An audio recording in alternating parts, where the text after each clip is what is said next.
Welcome to my channel happy kitchen. বন্ধুরা, আশা করি আপনারা ভালো এবং সুস্থ আছেন। আজকে আমি আবার আপনাদের সামনে চিংড়ি মাছের একটা রেসিপি নিয়ে চলে এসেছি।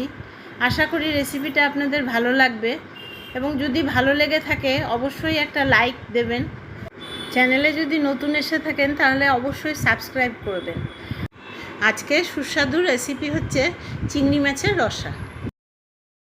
চলুন দেখে নিচ্ছি রান্নাটা করতে কি লাগছে। এখানে নিয়ে নিয়েছি আমি চিংড়ি মাছ, আর পটল এখানটা আমি কেটে নিয়েছি, আর আলু নিয়েছি, টমেটো, তেজপাতা ফোড়নের জন্যে, সাদা জিরে, গরম মশলাটা নিয়েছি আমি পরে ইউজ করব, 3টে এলাচ আর 2টো দারচিনির টুকরো, আর এখানটা আমি একটু কাজু আর চারমগজ বেটে নিয়েছি, তার সাথে কিশমিশও আছে, আর এখানে ধনে, জিরে, লাল লঙ্কার গুঁড়ো, হলুদ এবং কাশ্মীরি লঙ্কার গুঁড়ো আমি একটু জল দিয়ে গুলিয়ে রেখেছি।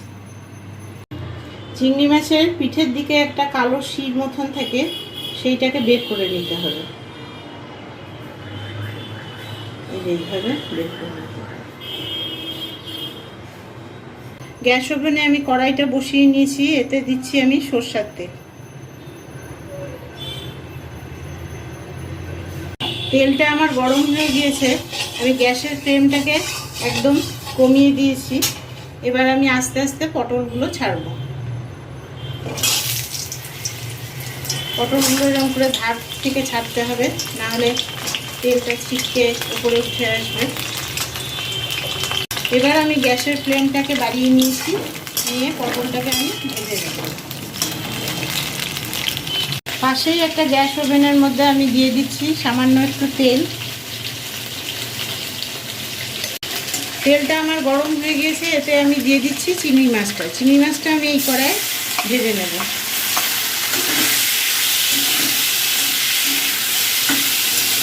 পটলটাকে মাঝে মধ্যে এরকম নেড়ে দিতে হবে।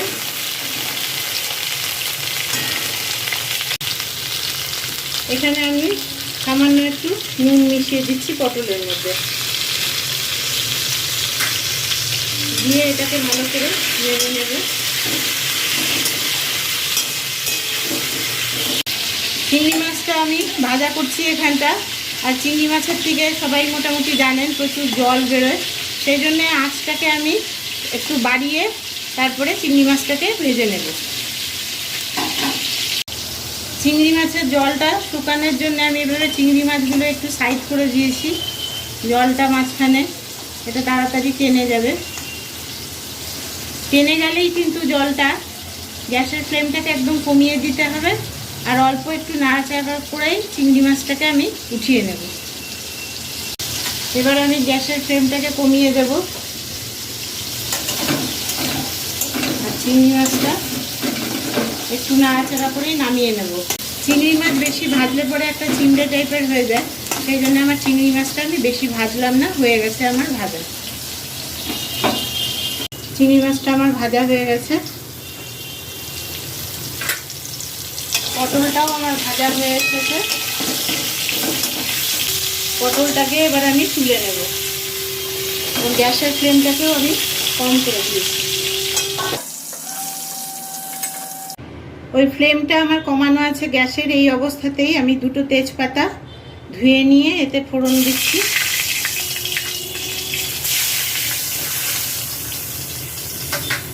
এবার এতে দিয়ে দেব সাদা জিরে।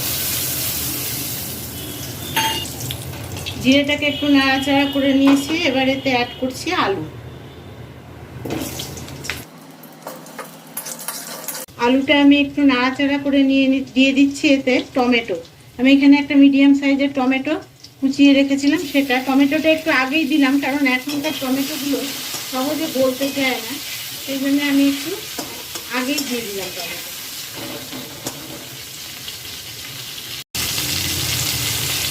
এবার এতে আমি সামান্য একটু নুন অ্যাড করছি। নুনটা অ্যাড করলে কি হবে, টমেটোটা তাড়াতাড়ি গলে যাবে। টমেটোটা আমার এখানে মোটামুটি নরম হয়ে এসেছে। এবার যে আমি মিশিয়ে রেখেছিলাম মশলাটা, সেই মশলাটাকে আমি এখানে অ্যাড করব। মশলাটা মিশিয়ে আমি একটু নেড়ে দেব।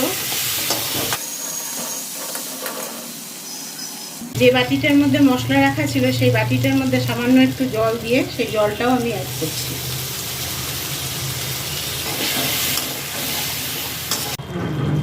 এখানে নুনটাও আমি খুব অল্প দিচ্ছি, কারণ আমার এখানে পটল ভাজতেও নুন দেওয়া হয়েছে, তারপরে চিংড়ি মাছের নুন আছে, আর টমেটোটা ভাজতেও, সেই জন্য খুব বুঝে নুনটা দিতে হবে।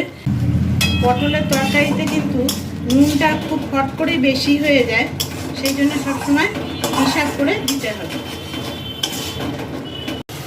মশলাটা আমার মোটামুটি কষে এসেছে।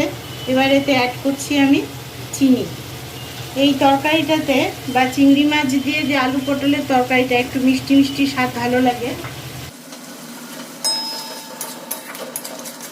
এবার এতে অ্যাড করছি কাজু আর চারমগজ আর কিশমিশ যে বেটে রেখেছিলাম সেই পেস্টটা।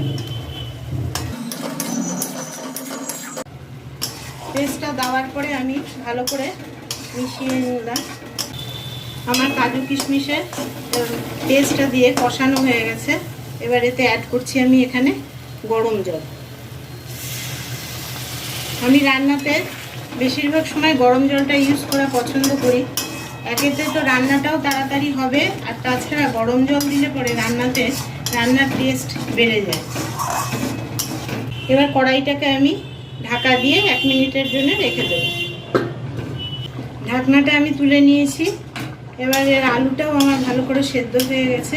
এবার এতে অ্যাড করছি আমি যে চিংড়ি মাছটা ভেজে উঠিয়ে রেখেছিলাম সেটা, আর অ্যাড করছি পটল যে ভেজে রেখেছিলাম সেটা। আমি আর ঢাকা দিচ্ছি না, কারণ এখানে আমার পটলটাও ভাজা আছে, মাছটাও ভাজা আছে, আর আলু সেদ্ধ হয়ে গেছে। সেই জন্যে একটু ফুটে উঠলে পরে ঝোলটা একটু টেনে নিলেই আমি এটাকে গ্যাসের ফ্লেমটাকে বন্ধ করে দেবো। তৈরি হয়ে গেছে আমার আলু পটল চিংড়ি মাছ দিয়ে তরকারি, একদম অনুষ্ঠান বাড়ির মতন। এবার গ্যাসের ফ্লেমটা আমি অফ করে দেবো।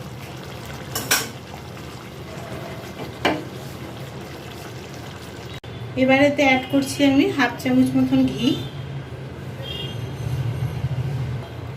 আর অ্যাড করছি গরম মশলা। এবার এটাকে আমি 1 মিনিটের জন্য স্ট্যান্ডিং টাইমে রেখে দেব। তৈরি হয়ে গেছে আমার পটল চিংড়ি রসা। এটাকে আমি একটা সার্ভিং বলে পরিবেশন করে নিয়েছি। যদি আপনাদের এই রেসিপিটা ভালো লেগে থাকে তাহলে লাইক, শেয়ার, কমেন্ট এবং সাবস্ক্রাইব করতে ভুলবেন না। দেখা হচ্ছে পরের ভিডিওতে। Thank you.